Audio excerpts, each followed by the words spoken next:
Mister लिए, मैं अब एक बेरोजगार आदमी के साथ नहीं रह सकती हूँ। अब मुझे तलाक चाहिए। तुम्हारी कंपनी कभी नहीं खुलेगी, तुम सिर्फ बहाने बनाते हो। लेकिन तुम मुझ पे विश्वास तो करो, मेरी कंपनी जरूर खुलेगी। वो दिन उसकी जिंदगी का सबसे बड़ा मोड़ था। रिया मल्होत्रा, एक बड़ी कॉर्पोरेट कंपनी की सख्त आत्मविश्वासी मैनेजर, आज एक खास डील फाइनल करने जा रही थी। शहर की उभरती हुई tech company Aarav global solutions को उसकी कंपनी खरीदना चाहती थी। बोर्ड ने साफ कहा था, किसी भी कीमत पर यह डील चाहिए। ब्लैक फॉर्मल सूट में रिया की चाल में वही पुराना आत्मविश्वास था, लेकिन दिल के किसी कोने में हल्की बेचैनी भी थी। तलाक को 3 साल हो चुके थे। उसने अपने करियर को अपना सब कुछ बना लिया था। रिश्तों पर भरोसा करना उसने छोड़ दिया था। कॉन्फ्रेंस रूम का दरवाजा खुला।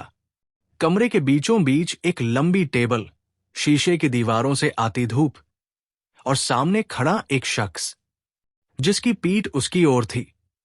मिस्टर सीईओ अभी आते ही होंगे, असिस्टेंट ने कहा। जैसे ही वो शख्स मुड़ा, रिया के हाथ से फाइल लगभग छूट गई। अर्जुन? उसके होठों से नाम फिसला। हां, वही अर्जुन, उसका पूर्व पति, वही आदमी जिसे उसने कभी कमजोर, असफल और महत्वाकांक्षा रहित कहकर छोड़ दिया था। लेकिन आज वो उसी कंपनी का सीईओ था जिसे खरीदने वो आई थी। अर्जुन की आंखों में अब वो पुरानी नरमी नहीं थी। वहां आत्मविश्वास, ठहराव और एक अजीब सी शांति थी। वेलकम, मिस रिया मल्होत्रा, उसने हल्की मुस्कान के साथ कहा। सुना है आप मेरी कंपनी खरीदने आई हैं? कमरे की हवा भारी हो गई। रिया ने खुद को संभाला। ये सिर्फ बिजनेस है, पर्सनल नहीं, उसने सख्ती से कहा। अर्जुन कुर्सी पर बैठ गया। बिल्कुल, बिजनेस ही तो है।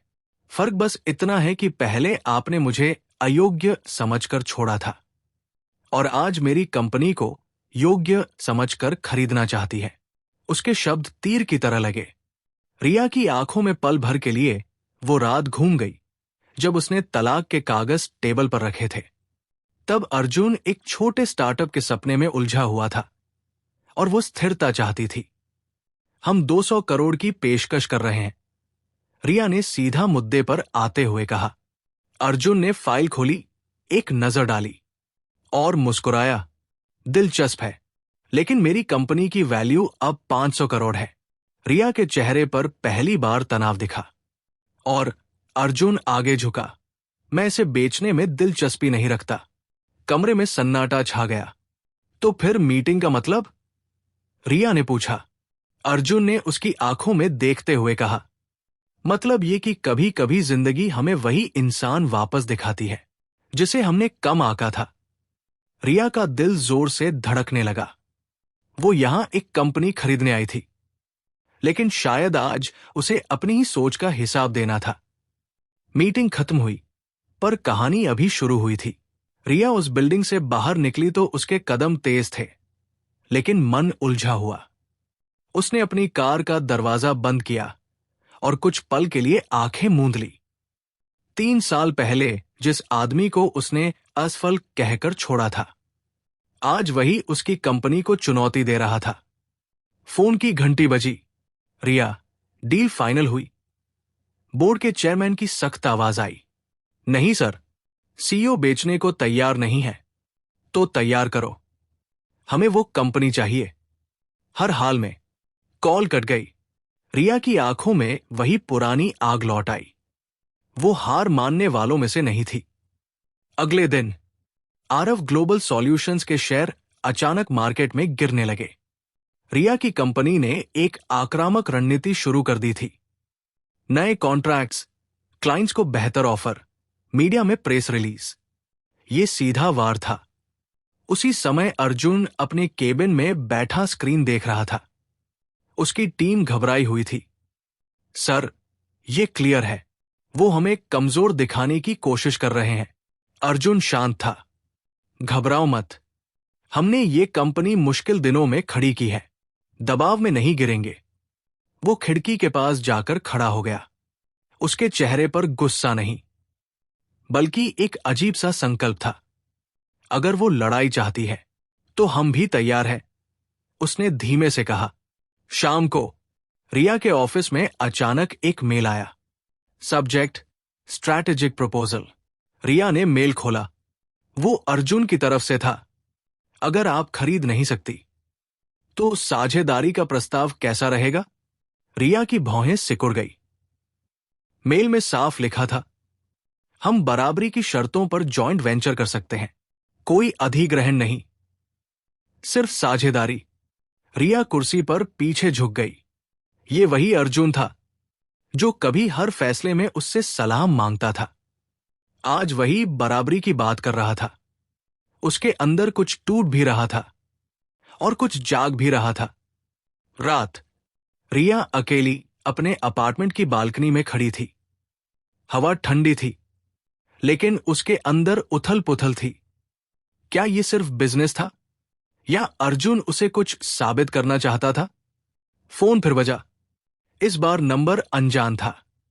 रिया, आवाज वही थी। अर्जुन, मैं तुम्हें हराना नहीं चाहता, उसने शांत स्वर में कहा, लेकिन इस बार मैं झुकूंगा भी नहीं। रिया कुछ पल चुप रही। तो देखते हैं कौन ज्यादा मजबूत है, उसने जवाब दिया। कॉल कट गया, लेकिन इस बार लड़ाई सिर्फ कंपनियों की नहीं थी। ये अहंकार, पछतावे और अधूरे रिश्ते की लड़ाई बन चुकी थी। और असली खेल अब शुरू होने वाला था। सुबह की मीटिंग असाधारण रूप से शांत थी। रिया ने पूरी रात सोचा था, लड़ाई से क्या मिलेगा? जीत भी गई तो क्या सच में जीत होगी? बोर्ड रूम में सभी डायरेक्टर्स बैठे थे। हम आक्रामक रणनीति जारी रखेंगे, एक सदस्य बोला। या फिर रिया ने धीमे लेकिन स्पष्ट स्वर में कहा, हम साझेदारी पर विचार करेंगे। कमरे में खुसर पुसर शुरू हो गई। रिया, ये कमजोरी है, चेयरमैन ने कहा। नहीं सर, रिया ने उनकी आंखों में देखते हुए जवाब दिया। ये दूरदृष्टि है, मार्केट बदल रहा है। अगर हम साथ आए तो दोनों कंपनियां दोगुनी ताकत से बढ़ेंगी। कुछ देर की बहस के बाद बोर्ड ने एक शर्त पर हामी भरी। रिया खुद इस साझेदारी को नेगोशिएट करेगी। उसी दोपहर रिया फिर से अर्जुन के ऑफिस पहुंची। इस बार उसके कदमों में आक्रामकता नहीं, संयम था। अर्जुन खिड़की के पास खड़ा था। तो उसने मुड़ते हुए पूछा। रिया ने फाइल टेबल पर रखी। जॉइंट वेंचर, बराबरी की हिस्सेदारी, लेकिन फैसले पारदर्शी होंगे। अर्जुन ने ध्यान से उसकी तरफ देखा। और पर्सनल बातें? रिया ने हल्की मुस्कान के साथ कहा। वो मीटिंग के बाहर रहेंगी। दोनों कुछ पल चुप रहे। अचानक दरवाजा खुला। एक जूनियर मैनेजर घबराया हुआ अंदर आया। सर, बड़ी दिक्कत है। हमारे एक बड़े क्लाइंट ने कॉन्ट्रैक्ट कैंसिल कर दिया है और वो रिया की कंपनी के साथ साइन कर रहे हैं। कमरे में सन्नाटा छा गया। रिया ने तुरंत कहा, मैंने ऐसा कोई निर्देश नहीं दिया। अर्जुन की नजरें पैनी हो गई। तो किसी और ने खेल खेला है। दोनों ने एक दूसरे की ओर देखा। ये अब सिर्फ उनके बीच की बात नहीं थी। शाम को दोनों ने मिलकर जांच शुरू की। कुछ ही घंटों में सच सामने आ गया। रिया की कंपनी के एक सीनियर डायरेक्टर ने अपने निजी फायदे के लिए ये डील करवाने की कोशिश की थी। रिया को गहरा झटका लगा। मैंने हमेशा कंपनी को परिवार समझा और उन्होंने पीठ पीछे वार किया। उसकी आवाज धीमी थी। अर्जुन ने पहली बार नरम स्वर में कहा, कभी कभी असली दुश्मन बाहर नहीं, अंदर होते हैं। अगले दिन प्रेस कॉन्फ्रेंस हुई। रिया और अर्जुन एक साथ मंच पर खड़े थे। हम प्रतिस्पर्धी नहीं, साझेदार बनने जा रहे हैं, अर्जुन ने घोषणा की। और ये साझेदारी विश्वास पर आधारित होगी, रिया ने जोड़ा। कैमरों की फ्लैश चमकने लगी। भीड़ तालियां बजा रही थी। लेकिन मंच से उतरते समय अर्जुन धीरे से बोला, रिया, एक सवाल पूछूं? अगर उस दिन तुमने मुझ पर भरोसा किया होता तो क्या आज कहानी अलग होती? रिया ने कुछ पल सोचा। शायद, उसने सच स्वीकारते हुए कहा, लेकिन शायद हम इतने मजबूत भी नहीं बनते। अर्जुन की आंखों में हल्की मुस्कान आई। तो फिर इस बार भरोसा करते हैं। रिया ने हाथ आगे बढ़ाया। इस बार बराबरी से दोनों के हाथ मिले, सिर्फ बिजनेस के लिए नहीं बल्कि एक नई शुरुआत के लिए। लेकिन क्या अतीत सच में पीछे छूट गया था, या अभी और इम्तिहान बाकी थे? साझेदारी को 6 महीने हो चुके थे। आरव ग्लोबल सॉल्यूशंस और रिया की कंपनी का जॉइंट वेंचर अब मार्केट में मिसाल बन चुका था। जहां पहले प्रतिस्पर्धा थी, अब तालमेल था। लेकिन सफलता के बीच भी एक सवाल दोनों के दिल में अधूरा था। क्या यह रिश्ता सिर्फ प्रोफेशनल रहेगा, या जिंदगी उन्हें दूसरा मौका देगी? एक शाम कंपनी की एनिवर्सरी पार्टी थी। पूरे हॉल में रोशनी, तालियां और सफलता की चमक थी। रिया स्टेज पर खड़ी थी, हाथ में माइक्रोफोन। 6 महीने पहले हमने एक साहसिक फैसला लिया था।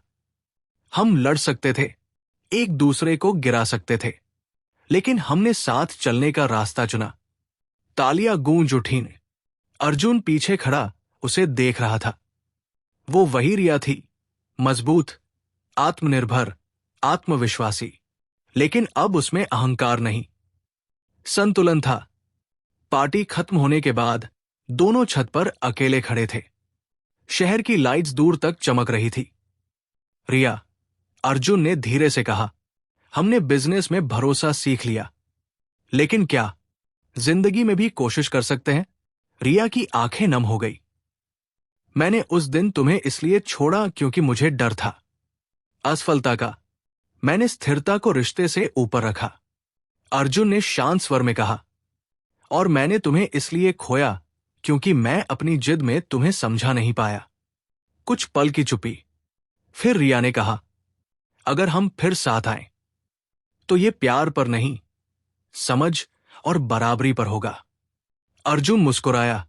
इस बार हम एक दूसरे को बदलने की कोशिश नहीं करेंगे, बस स्वीकार करेंगे। रिया ने धीरे से उसका हाथ थाम लिया। नीचे शहर गवाह था। 2 लोग जिन्होंने पहले अहंकार में रिश्ता खोया, अब परिपक्वता में उसे फिर से पा रहे थे। कुछ महीनों बाद दोनों ने फिर से शादी की, साधारण समारोह में, बिना दिखावे के। लेकिन इस बार उनके वचनों में एक अलग ही गहराई थी। हम एक दूसरे की ताकत बनेंगे, कमजोरी नहीं। हम सपनों में बराबर के भागीदार होंगे। कंपनी और रिश्ता दोनों नई ऊंचाइयों पर पहुंच गए। संदेश, कभी कभी हम अहंकार या डर में आकर रिश्तों को तोड़ देते हैं। सफलता अकेले मिल सकती है, लेकिन सच्ची खुशी तब मिलती है जब उसमें भरोसा, सम्मान और बराबरी हो। जिंदगी हमेशा दूसरा मौका नहीं देती, लेकिन जब देती है तो उसे समझदारी से अपनाना चाहिए।